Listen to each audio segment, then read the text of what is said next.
Aplaudimos pela honra e glória do nosso Deus.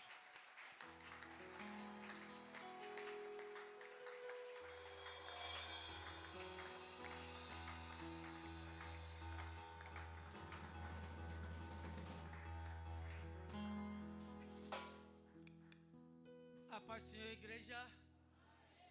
Seja bem-vindo na casa do seu Pai. Amém. É uma bênção nesse dia estar na presença do Senhor. Amém. Hoje estamos a celebrar a Páscoa. Uma bênção para o cristão que está edificado na sua fé. Pela semana aprendemos que na igreja temos muitos convencidos na palavra e poucos convertidos. Mas hoje eu creio que cada um vai fazer a sua escolha. Continua no ramo dos convencidos ou vai mudar bem no ramo de quem? Dos convertidos. Tem que ser convertido para permanecer firme. O convencido está lá, mas não aguenta. Então a Páscoa é muito mais para os convertidos. E pelo que a nossa Páscoa é de romper os... eu creio. Alguém vai romper as barreiras. Vai sair na convicção, vai passar na conversão. Vai sair da convicção e vai mudar de direção. Cada um vai se ver e mudar o seu assento. Então nisso inclinamos mais a cabeça. Permite que eu oro convosco. Oremos em nome de Jesus. Aleluia. Senhor Deus Todo-Poderoso, estou te dizendo mais uma vez obrigado pelo seu amor para comigo. A sua graça quanto permanente que está a manifestar mais uma vez nesse preciso momento. Senhor, te louvo e te agradeço de todo o meu coração. Porque todos que confiam em ti nunca serão confundidos. Ninguém pode se declarar dono desta palavra, senão todos nós somos os seguidores, cumpridores. Até o pregador é o primeiro cumpridor que deve ser.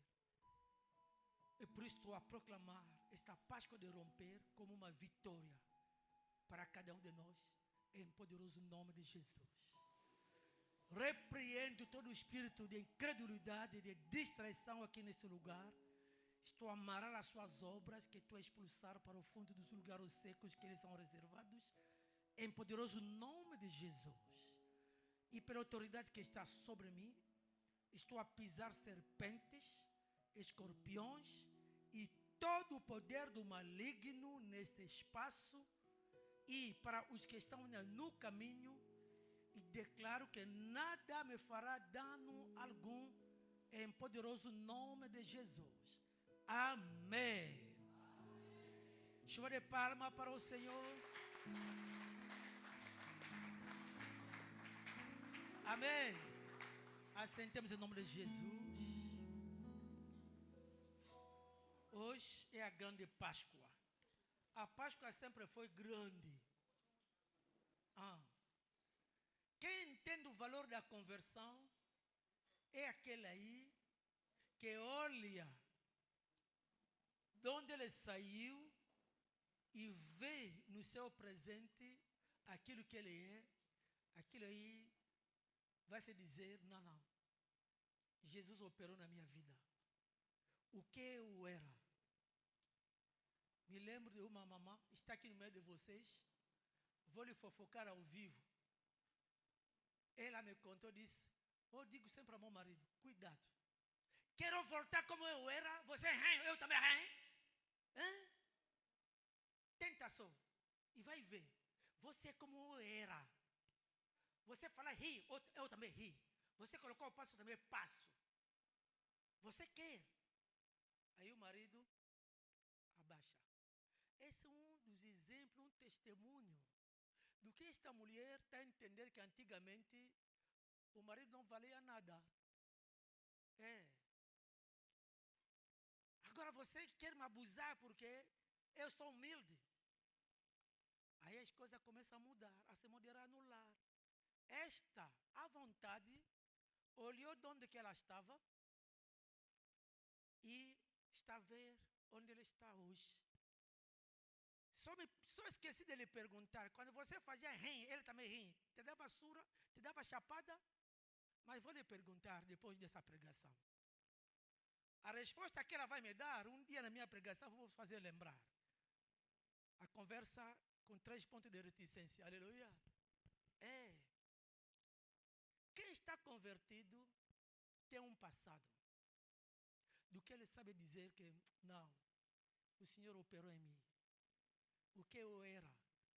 Outra me disse, pai, estava aquele corpo que eu tinha, corpo bonito. Pai, aquele era espuma. Eu ia beber e beber. Até o dinheiro do almoço ficava lá. Voltava tardinha em casa, estou a chorar. Porque já sei que já cometi. Os filhos a esperar com fome. Estou a chorar, me roubaram dinheiro. Mas quando vamos apertar bem, estou embriagada. Hoje, pai, eu estou bem, estou boa mesmo. Essa é um exemplo da conversão. O que você pode se lembrar daquilo que você era? Aí que está a primeira pergunta. Se aquilo que você era é o mesmo como você está hoje, amado, você ainda não está convertido. Você é um convencido ainda. E o convencido está na igreja a sério. O convencido sabe pregar. O convencido pode explicar da palavra de Deus, tintim por tintim. Porque ele sabe. Ele está na igreja. Mas esta palavra que está a te explicar, nele não tem impacto. Quando fica sozinho, ele fica a resmungar, fica a murmurar, fica a lamentar. E até que, enfim, torna-se vergonhoso. Torna-se uma pessoa frustrada. Ele para de evangelizar. Porque, ou digo aos outros o que eu não consigo cumprir. O diabo vai lhe levar a parar. Por quê? Quem não deve, não teme. Porque você deve alguma coisa ao diabo, vai temer, porque ele vai começar a intimidar você. Vai começar a sentir as tuas culpas no coração, na tua mente. Vai sentir que algo está a te cobrar. Ninguém atua atrás. Mas algo está a te cobrar na tua mente daquilo que você está a fazer. Se você ainda tem coisas que te cobram, então, meu amado, você ainda é convencido da palavra. Ainda não estás convertido.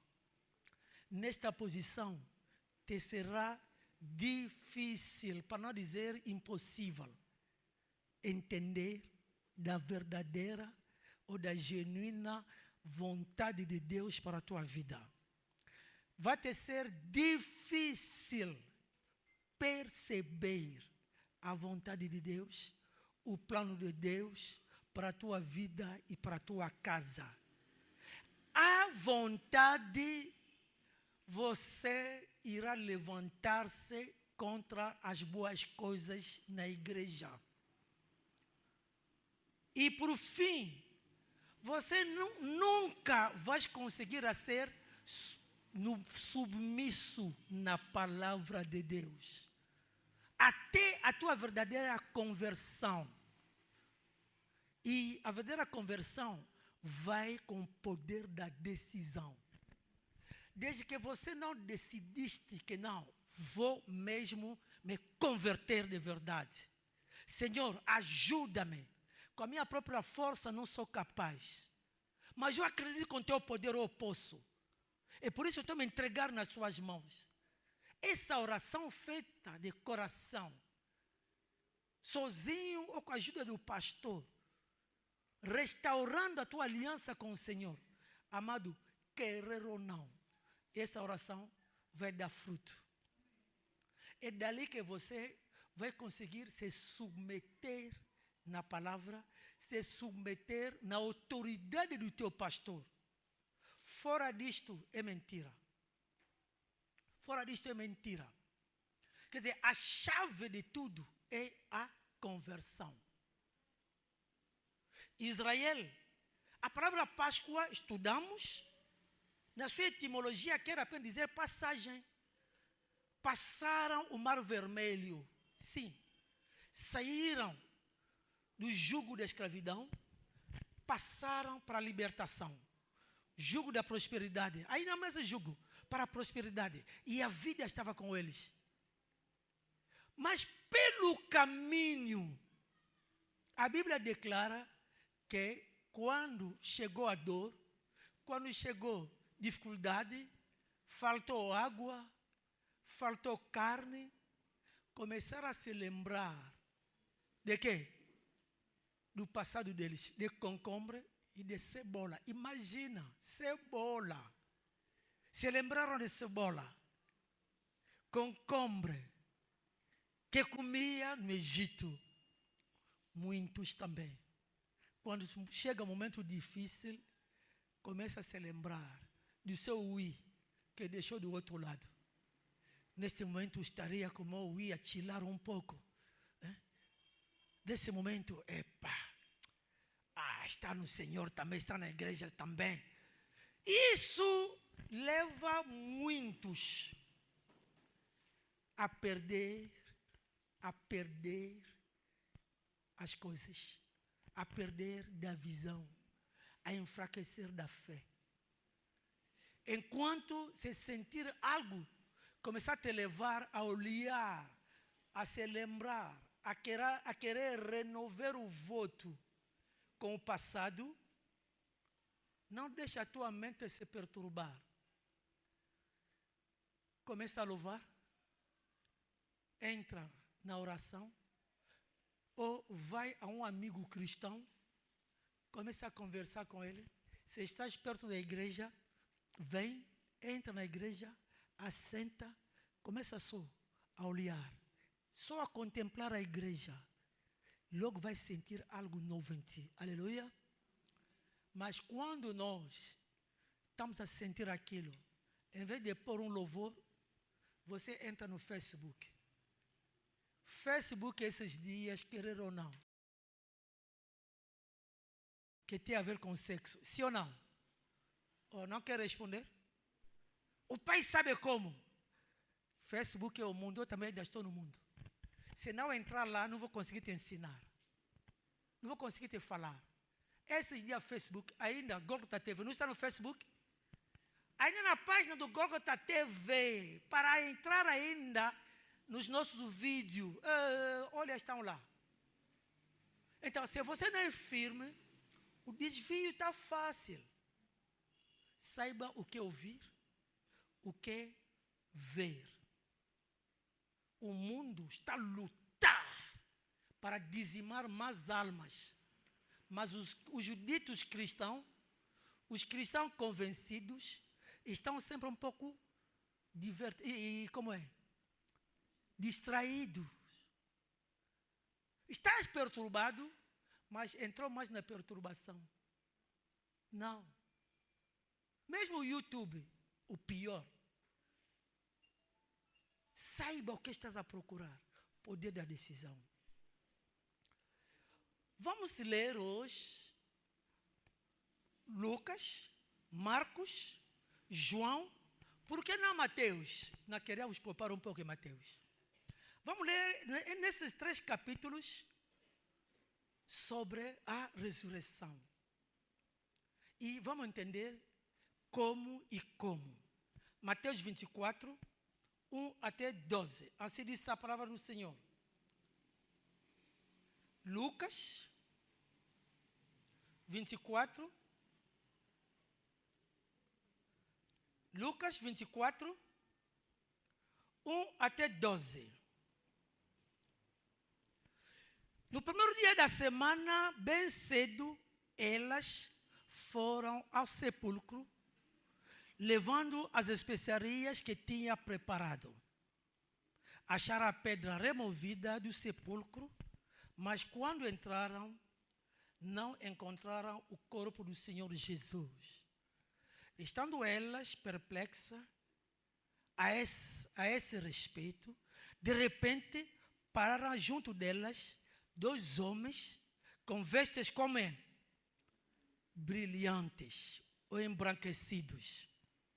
Elas ficaram tão atemorizadas que se curvaram com o rosto em terra, mas os homens lhes disseram: por que buscais entre os homens quem está?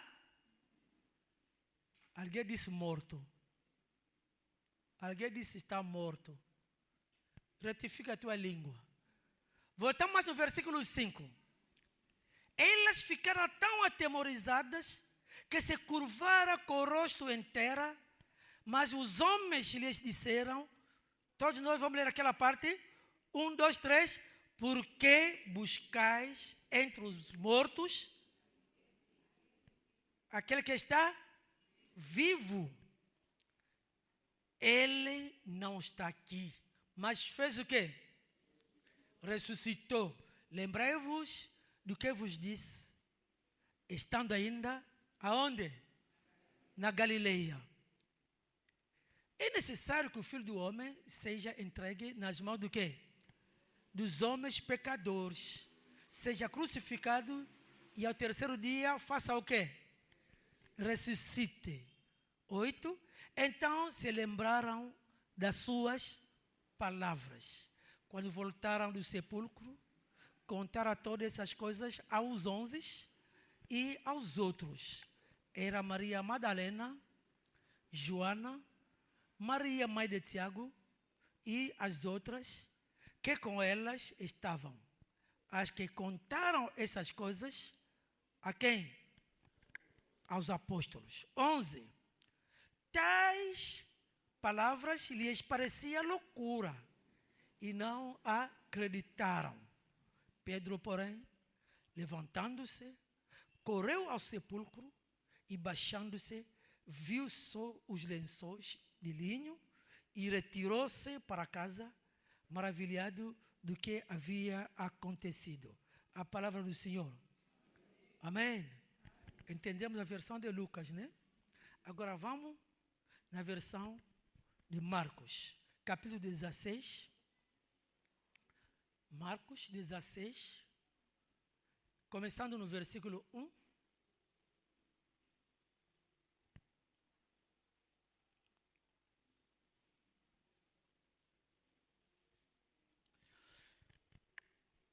Marcos 16, 1.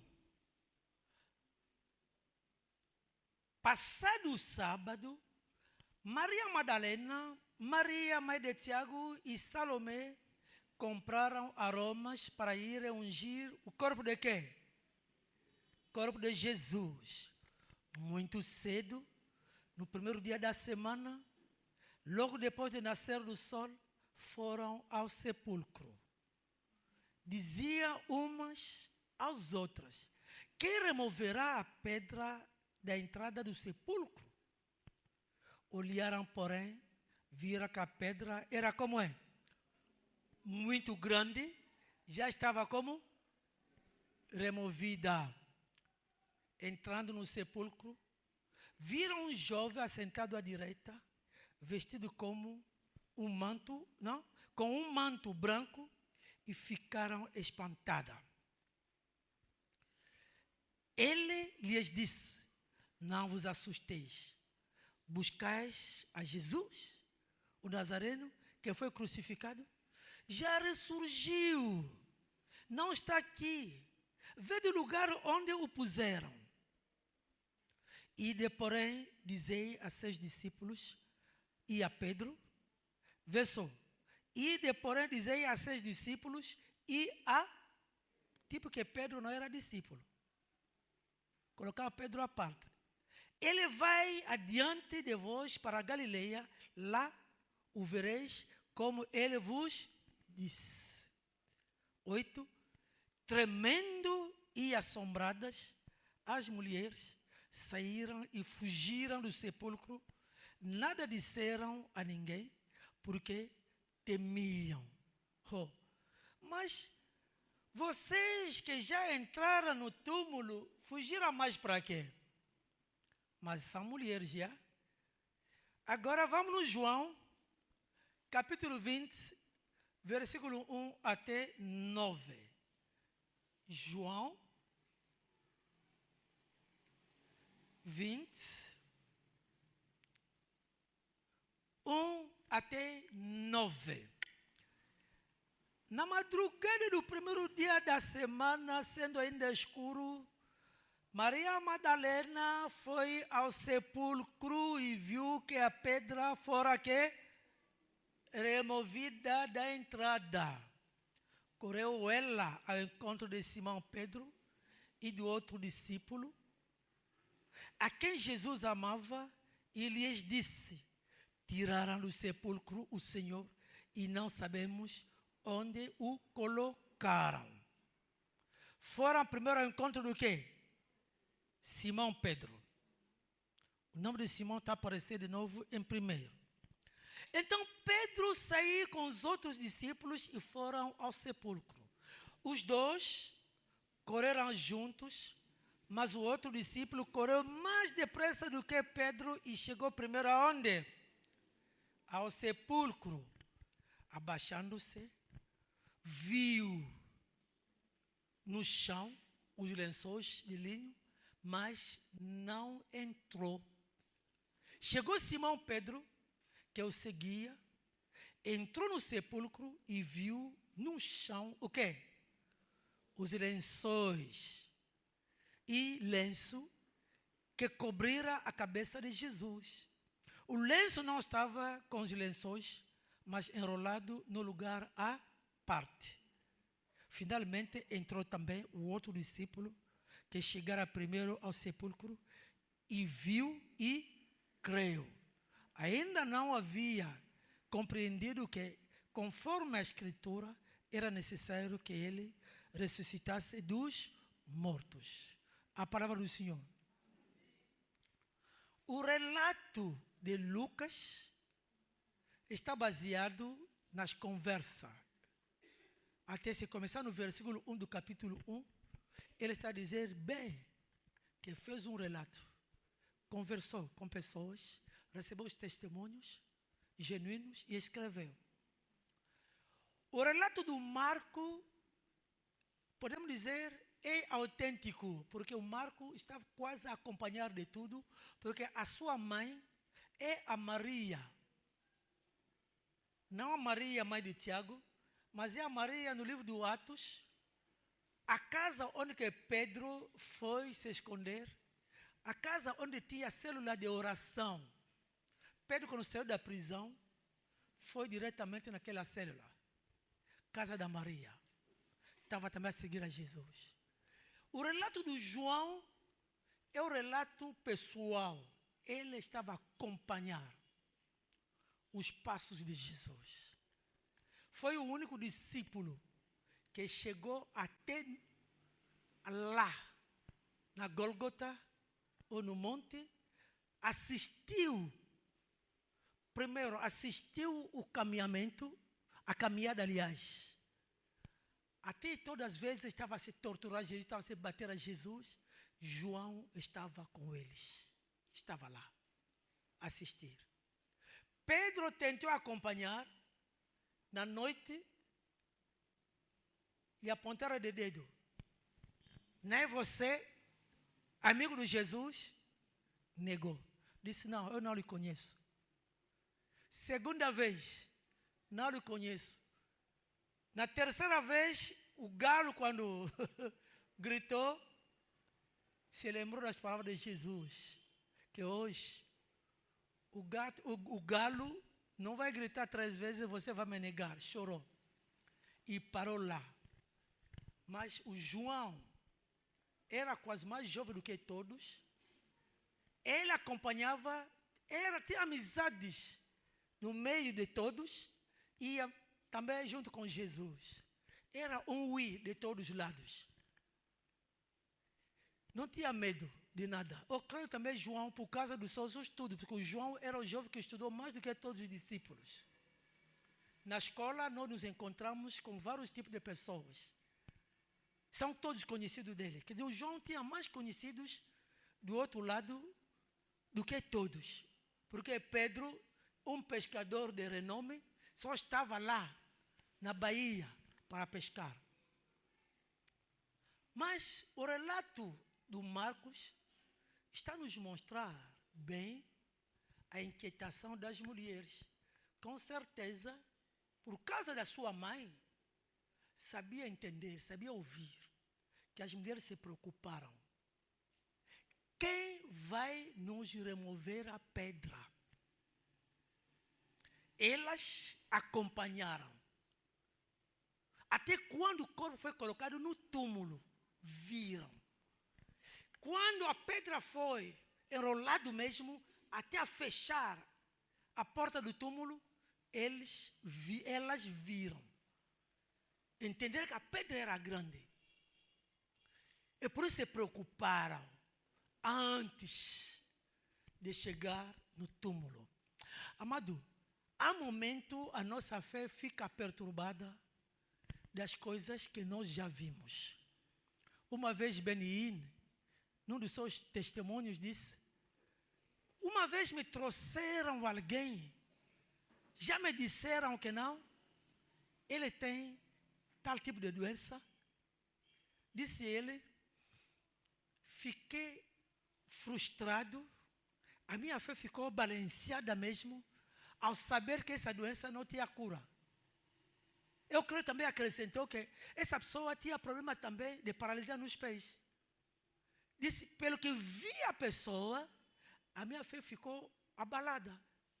Mas, logo, tentei recuperar-me, orei só. Disse ele que não tinha bem convicção que a cura havia de acontecer naquela pessoa. Mas, pelo que consegui orar só, a cura aconteceu. Disse ele que estou a declarar mesmo, foi Deus que operou, não foi a minha fé. Porque a minha fé ficou frustrada. Quantas vezes nós ficamos perturbados pelas coisas que nós vemos? Daquilo que nós ouvimos. Se você está com os olhos fechados, ora para os doentes. Vais orar. Basta abrir os olhos. Estou orando por um paralítico. Será que vai levantar? Mas quando chegou lá, você não viste, estava com os olhos fechados. Não se deixe abalar por aquilo que está a ver. A montanha que seja a sua altura. Jesus disse, a tua oração vai fazer o quê? Vai remover a montanha. A tua fé é para fazer o quê? Para remover a montanha. Que sejam os gigantes que estão a perturbar a tua vida. Não se deixe abalar pelos acontecimentos. Do que estás a ver. Mesmo o teu coração está a ficar abalado. Que não seja algo a mexer contigo. Essa é a primeira coisa que a Páscoa quer nos tirar. E Marcos está nos mostrar, quando eles chegaram lá, encontraram a pedra como é? Removida.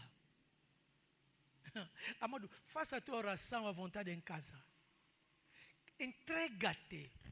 Intercede. Consagra-te como se merece. O que está na tua espera no caminho não é o teu problema. O teu problema é preocupar-te da tua comunhão com Deus. Naquele momento está como? Aí que deve ser a tua grande preocupação. Mas a preocupação de muitos é essa situação agora, meu Deus. Aconteceu mais isso. Até não sei o que fazer. Esta palavra basta sair na tua cara.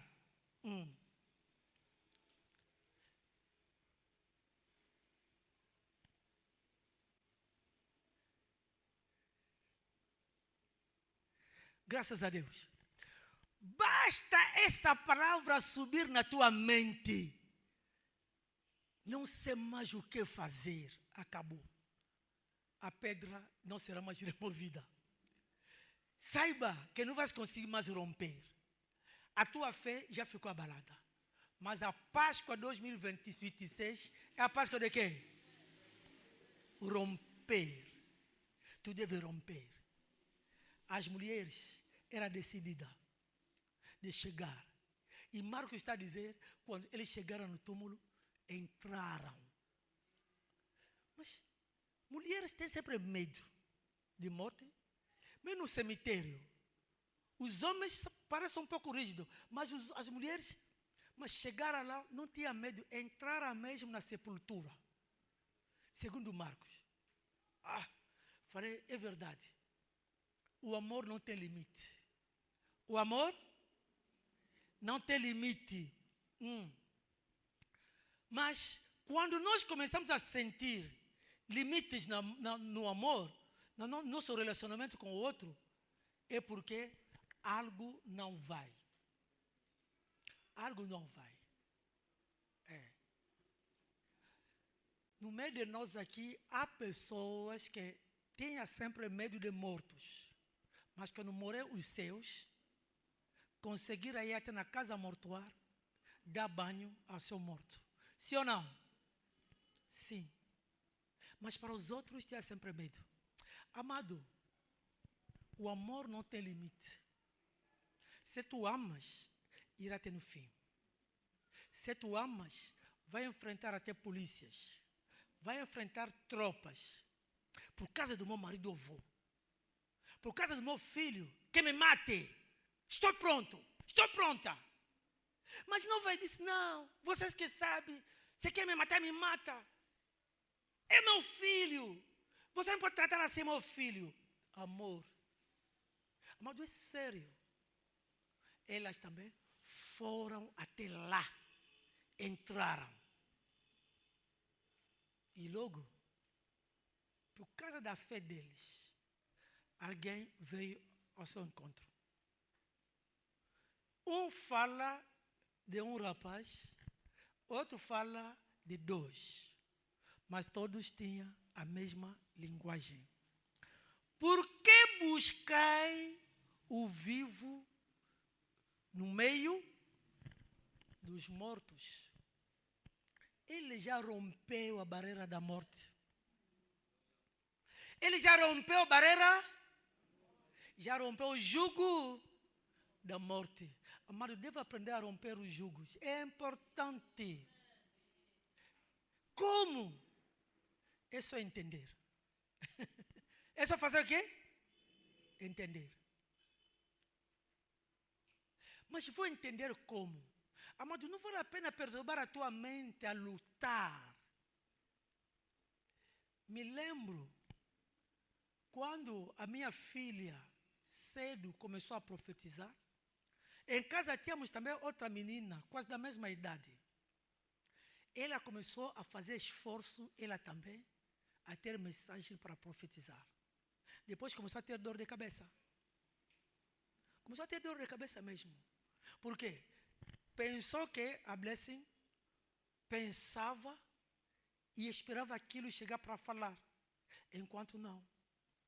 Amado, o Espírito Santo, que veio para te levar na conversão, ele está pronto a te trazer os seus dons, as suas maneiras de se manifestar em ti. Ele é presente em ti, ele, na comunhão contigo, você não vai se preocupar, mas ele vai te trazer o que você merece entender no momento certo. O discernimento, muitos falham naquilo, ou falta desse dom. Discernimento é a inteligência que o Espírito Santo te traz. A percepção que o Espírito Santo te traz. Para você, dos olhos fechados ou abertos, você consegue dizer, é assim, é assim, é assim, é assim, é assim. Tipo, alguém está a te falar. As mamães que já são mais velhas, porque já viveu com as crianças, mesmo os pais, já têm experiência com as crianças. Quando estou olhando uma criança, na sua linguagem, mais velho já sabe dizer, assim, precisa disso, aquilo. E logo também, a criança vai no mesmo caminho, sim ou não? É experiência. Mas nas coisas divinas, a experiência não bate. Oh, pai, a experiência não bate. Sim. Se a experiência podia ser algo para nós, então seria inútil para nós orar e jejuar. Porque já temos a experiência. Só vamos entrar na experiência e as coisas vão acontecer. Amado, é mentira. Experiência. Se fosse só experiência, eu não poderia mais a perder o meu tempo, ajoelhar 1, 2, 3 horas, 4 horas de oração. Ou me fechar para orar. Julho, vou fazer 40 anos de ministério. Estou cheio de experiência. Amado irmão, se fosse só experiência, os pastores seriam os mais que vencedores do que todos. Mas a verdade é, em cada nível você sobe a novo aspecto das coisas, que se manifesta na tua fé. E por isso precisamos sempre buscar essa presença. A humildade de que nos ensina João, disse o quê? Correram com Pedro. Chegaram no túmulo, ele chegou primeiro, baixou, olhou, viu os lenços. Não entrou, esperou. Pedro, mais velho, pesado, chegou ali, com fôlego, entrou primeiro. E depois o João seguiu. Páscoa é a dimensão de humildade. Mas acontece que na igreja, hoje, temos a geração Android. Muitos na igreja sabem mais do que o pastor. É verdade que vocês estão a estudar hoje, tem cosseno na mente, o seno tangente na mente, tem mais que?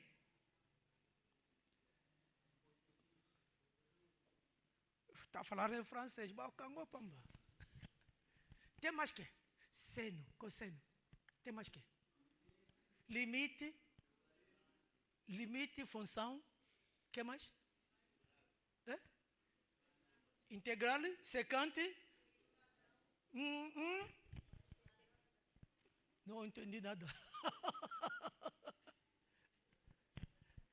É verdade. Você está aprendendo aquilo hoje. Está mais fluido, né? Mais leve nas vossas mentes. Está falando, isso para a matemática. Outro está na anatomia. O osso, o fêmur, o quê? Você que sabe, tá bom. Pensando que pode trazer isso hoje. Hoje até criança de 4 anos lhe dá telefone digital, o dedo está a passar. Sabe ligar, sabe desligar, sabe entrar no programa. 5, 6 anos, sabe entrar o quê? No jogo. Android. Pensa também, mesma coisa na igreja. É por isso o grande problema que temos na igreja hoje. Ele pensa que sabe mais do que o pastor recua um pouco, lhe deixa.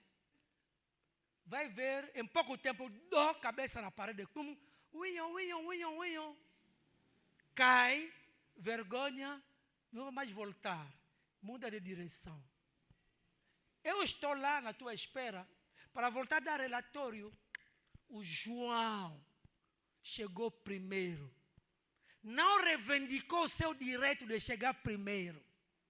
Não reivindicou o seu direito que correu mais do que o mais velho. Não reivindicou nada. Mas, pelo contrário, parou. Deu lugar aos mais velhos.